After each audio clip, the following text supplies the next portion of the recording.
Hello everybody, this is Terry Jeanette with the Tapping Flamingo, and in today's video I want to talk to you about layering your necklaces, and then I have a short little tutorial on how to make an extender for your necklace. But first let me talk a little bit about what I have on, because there's kind of some do's and don'ts, and I've got a couple of don'ts going on right now. Let me just start with the necklace here. This is a choker, and it works really well with what I have on, especially with the layering. We are in the middle of October, so I have some of my Halloween jewelry on. This is just little seed beads, orange and black, that I have. And then we go down to this necklace, which is made out of old recycled guitar strings after I cleaned them, which I have a video on how I clean my guitar strings. I wrapped them in copper wire and hung this cute little jack-o'-lantern. And this little green bead actually is a bead off of a guitar string. That's how it is attached to the instrument. And what I did is I just took this pendant after it was done, and I hung it on one of my sterling silver chains that I already had. This next necklace doesn't really work because it's not quite long enough. And that's one reason why I have a tutorial that I want to show you here in a little bit. It needs to be just a little bit longer. And the other thing that doesn't work is the fact I have this very busy shirt on. So if you're going to layer things like this on top of, whatever you have on, it's best that maybe the shirt top you have on is plain, is just a solid color. As I go through my closet, though, I don't really have a whole lot of solid shirts. So I will show you something here in a little bit that goes better. So I'm going to take this one off. All right, so I took this necklace off. I want to show you what it looked like. See, it kind of got lost in all this busyness. If you had a plain shirt on, it's actually a really pretty necklace. Basically, it's just a pendant with a little tree branch looking thing on it, and I wire wrapped some glass beads onto it, and then just hung it on this copper chain. Now, one thing, I'm going to show you how to lengthen a necklace, but if it has a toggle clasp like this, what I'm going to show you will not work. But this particular necklace that has a like a little clasp with a spring thing on it works well with them. And like I said, I'll show you in a minute how you do that.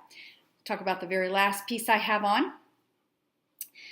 It's just a chain, and I just wired some beads onto it, and it's just a very simple piece. I like having the beads on the side here. I think it has a lot of interest to it. So let me show you how to make a necklace longer. I think this is going to look really good. It is going to lay about right here, I hope. I actually already made an extender, and let me show you how I did that. So you need some chain, and the one I did, because I wanted it longer, I've probably got about 3 inches here. So just depending on how long you want your necklace to be is how long of the chain you want. And I recommend getting a chain that's got, bigger loops in it, so the clasps can hook into any of those. So you can adjust it to many different lengths. Something else you're going to need is a jump ring. And this is a jump ring. And you need to find the opening, and then you need to open it. And the way you open a jump ring is usually like this. And you do not want to open it like this, because it weakens the other side of it. So when you go to close it up, you can risk the integrity of the piece a little bit there and possibly break. But also when you go to close it back, a lot of times it won't close all the way, and so you have a little bit of a gap where you could lose your necklace. So the way you open a jump ring is you open it more like this, and it's not going to be that clear. I'm going to try to do it as clear as I can, but I'm having a hard time with my camera focusing. But basically, you're just going to grab it. Sometimes I like to take two pliers and do it. In fact, I'm going to go get another pair of pliers. Maybe that'll be easier for you to see. Be right back. All right, so I got my two pliers. So basically, you just open them like that. See how I did that? All right, so then once you've got it open like that, you're going to take your chain, put it on there, and then you're going to take your lobster claw and you're going to put it on there. And then you're just going to close it back up like so. And you have it an extender. FYI, before you put your lobster claw clasp onto this, make sure it opens up easily, because sometimes you'll get one that doesn't open. And actually, this is a very good example. It's not opening at all. So I should have checked to see if this is a working lobster claw clasp. For some reason, a lot of when you buy in bulk, you'll get one every now and then that doesn't work. So I will have to redo that. But I already have another one done.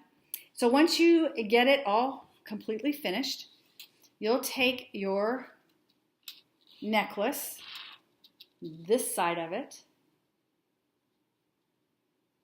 and then you will hook the lobster claw in there like so. Then you take the other side of your necklace and you hook it anywhere you want. I want this to be long, so I'm going to actually hook it in there, but I'm going to put it on. Make sure I've got it on right. It's not backwards. And there you go. See how much nicer this looks? You have short, a little bit longer, and then long. And this makes a very good stacking. This particular necklace was just a little too short, a little too high. And like I said, you really couldn't see what was going on with that necklace. This is just a little simple shell, and it just layers very nicely. So experiment with the necklaces you have on hand. See if they look good stacked. If you have one that's too short, make you an extender. They're very easy to make and very affordable also. So anyway, this is Terry Jeanette with the Tapping Flamingo signing out for now. Please subscribe to my channel and give me a thumbs up. And most of all, y'all have a wonderful day. Bye-bye.